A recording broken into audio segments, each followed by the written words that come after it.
साहब का प्रादुर्भाव ज्येष्ठ पूर्णिमा के दिन हुआ और जिस दिन सदगुरु कबीर साहब का प्रादुर्भाव हुआ, प्रकट हुए कबीर साहब, उसी दिन से अत्याचार, अनाचार, बाह्य आडंबर और पाखंड का अंत होना आरंभ हो। और यह कल के बाद, ज्येष्ठ पूर्णिमा के बाद, हम लोग आज नए युग में नई चेतना के साथ, नए विचार के साथ उपस्थित हैं।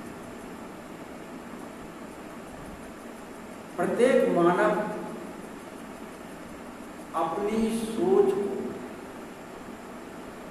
कितनी ऊंची ले जाता है उस पर निर्भर करेगा।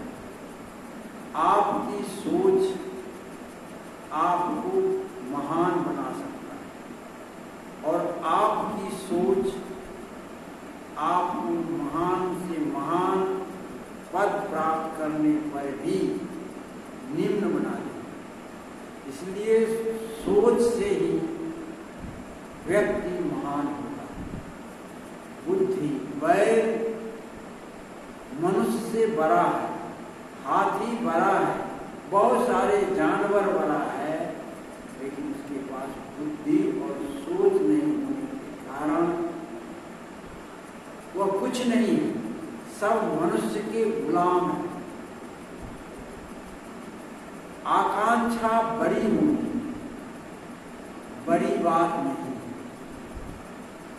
हर कोई चाहता है कि हम इस धरती के सर्वोच्च आदमी बन जाओ, सर्वोच्च मानव बन जाओ, सर्वोच्च संत बन जाओ, सर्वोच्च साधक बन जाओ, सर्वोच्च ज्ञानी बन जाओ। परंतु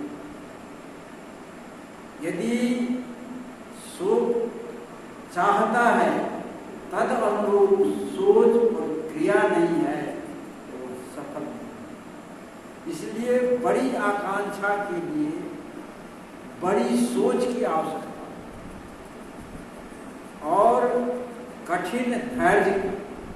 धैर्य भी आसान नहीं, साधारण नहीं, कठिन धैर्य। जो कठिन धैर्य रखेगा, दृढ़ धैर्य, कठिन से ज्यादा कठिन, दृढ़ धैर्य, वही व्यक्ति अपनी ऊंचाई को छू सकता है। पद बहुत आदमी को बड़ा मिल जाता है, लेकिन पद के अनुसार उसकी क्रिया, कला, विचार, आचरण यदि बड़ा नहीं हुआ तो पद पाकर के भी वह निम्न हो जाता है, नीचा हो जाता है। हमारे 4-5 जो हमारे नजदीक में रहने वाले लोग हैं, वो हमें कहेंगे सदगुरु देव की जाय, परम पूज्य सदगुरु देव की जाय, उठ करके खड़े हो जाओ, आरती ले आओ, थाल सजाओ। काहे? वो हमारे लोग हैं, लेकिन जो हमारे लोग नहीं हैं, वो यदि हमारे लिए कहे कि सदगुरु देव की जाय, तो वास्तव में वही हमारी पहचान है। हमारे लोग हमको बहुत अच्छे कहते हैं, वो हमारी पहचान नहीं है। हमारे जो विरोधी हैं, हमारे जो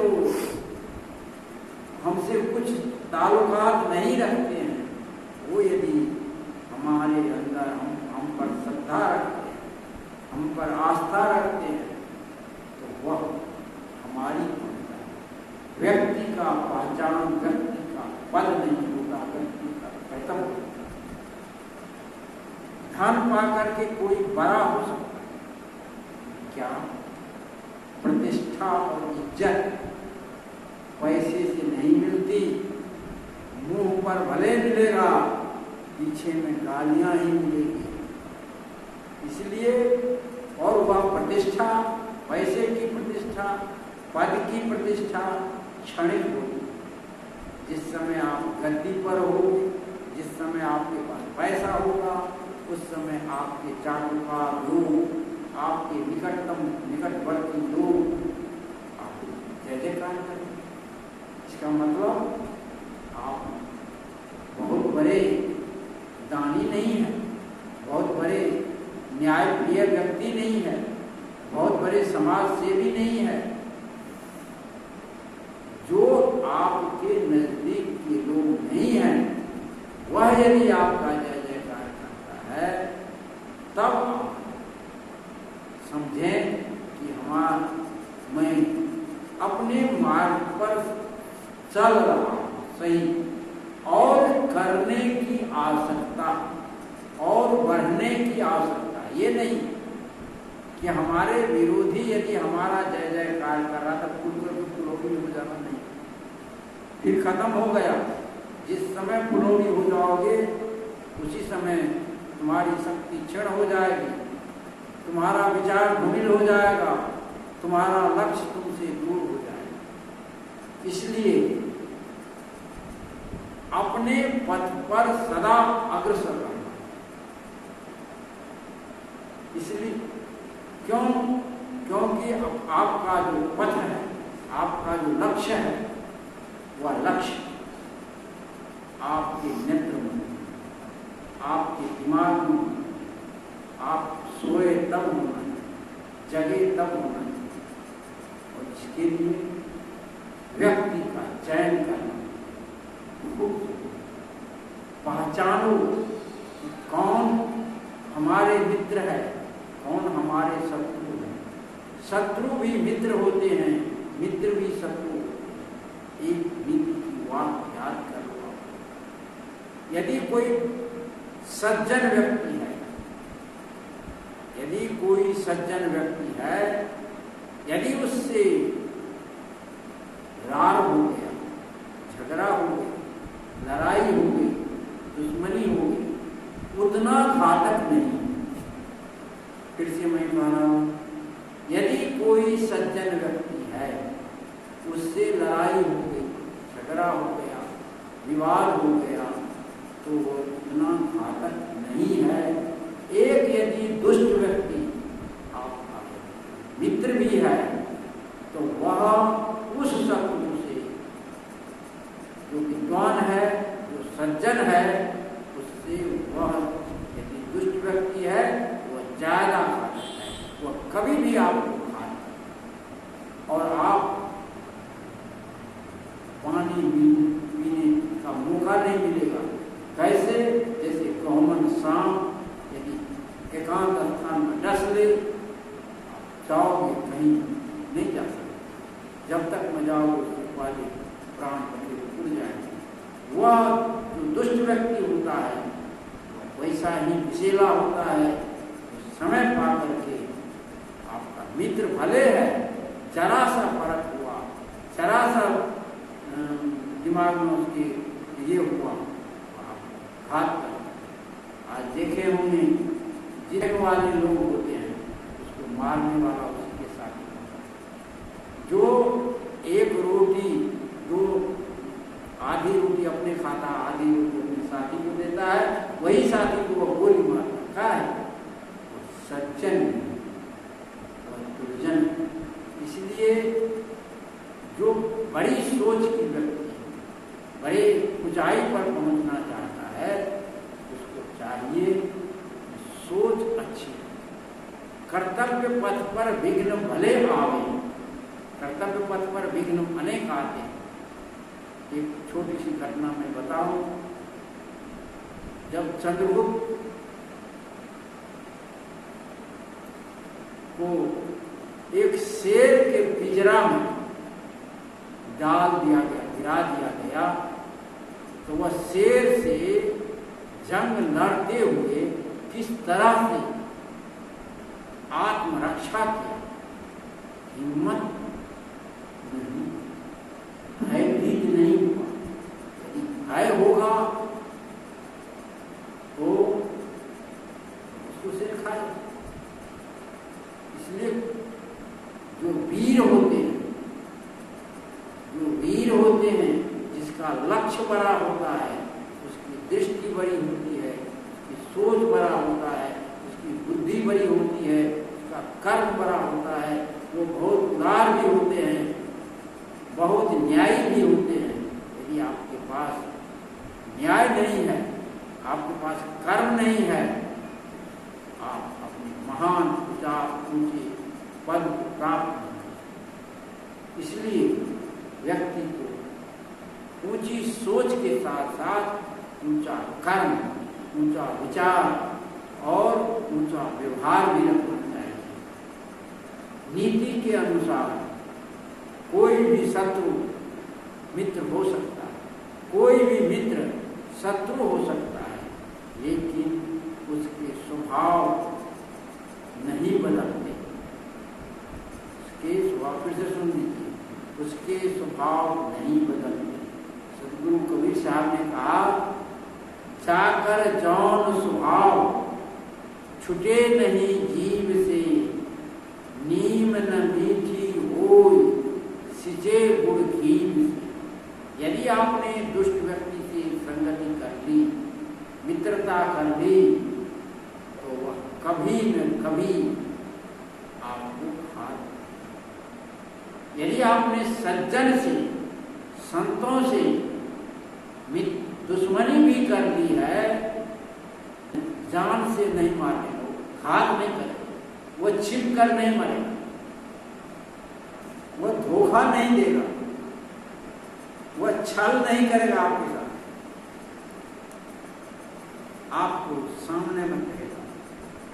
एक बात और याद रखना, जो बेबाक कहने वाले होते हैं, और कोई आदमी आपको मुंह पर बेबाक बात कहे, भले आपको कटु लगे, आपके विरोध में हो, उसको सदा याद रखना, क्योंकि उसका भीतर साफ, यही पहचान है कि उसका भीतर साफ, भीतर नहीं, कपट नहीं, इसलिए वो विभाग साफ। लेकिन यदि वह सामने में कुछ कहता है, पीछे में कुछ कहता है, जानना उससे सावधान, वो कभी भी आपको धोखा नहीं।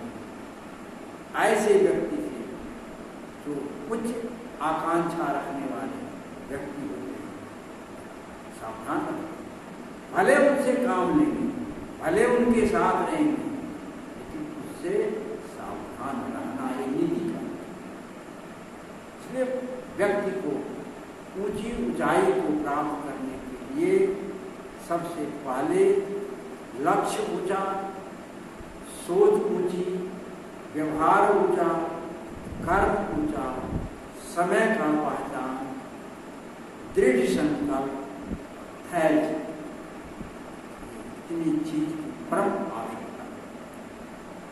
व्यक्ति इस चीज को प्राप्त करे, इतने गुण जिसके अंदर में, वह किसी भी ऊंचाई को छू सकता है। इस गगन को भेद करके दूसरे सौरमंडल में प्रवेश कर सकता है। वह इस आत्मा के तमाम गुह्य रहस्य को प्राप्त कर सकता है, जो नेति नेति का जिसे वेद बखाना कहा है, उसको भी वह प्राप्त कर सकता है। जिसके पास साधन नहीं है, पुराण नहीं कर सकता। पुराण करने के लिए इतनी सामग्री की आवश्यकता है। मैं आज जो आप लोगों के बीच में कुछ बातें रखा, कौन इसको ग्रहण करेगा पता नहीं। हो सकता है कि कोई इस बात को ग्रहण कर ले, तो वो अपने मंजिल को छू ले, यदि नहीं ग्रहण करेगा, मेरी बात आज की ये नई सोच, नई क्रांति कबीर युग की बात शायद व्यर्थ नहीं जानी चाहिए। आप लोग नहीं देंगे तो वायुमंडल में तैरता रहेगा, किसी न किसी के दिमाग से टकराएगा, ऊर्जा देगा, यह व्यर्थ नहीं जाएगा, इसका कहीं न कहीं प्रभाव पड़ेगा। वातावरण में जो बातें कही जाती है उसका भी अपना प्रभाव होता है। जहाँ आप बैठे हैं यहाँ का जो वातावरण का है, हर एक आदमी के अंदर का जो दिमाग है, हर एक आदमी के अंदर में जो आपकी सोच है उसके अनुसार आपका शरीर काम करता है, आपकी वाइब्रेशन होता है, वो एक वाइब्रेशन दूसरे वाइब्रेशन से टकराता है और उसके अनुसार से वातावरण को प्रभावित करता है। तो मैं आज ज़्यादा नहीं कहूँगा, ये सदगुरु कबीर साहब के कबीर युग की बात है, नई चेतना की बात है, नए सृजन की बात है और नई छलांग लगाने की बात है। इस नई छलांग लगाने के लिए इन बातों बहुत जरूरी है हमारी सोच पहले बड़ी हो कि उस तरह कर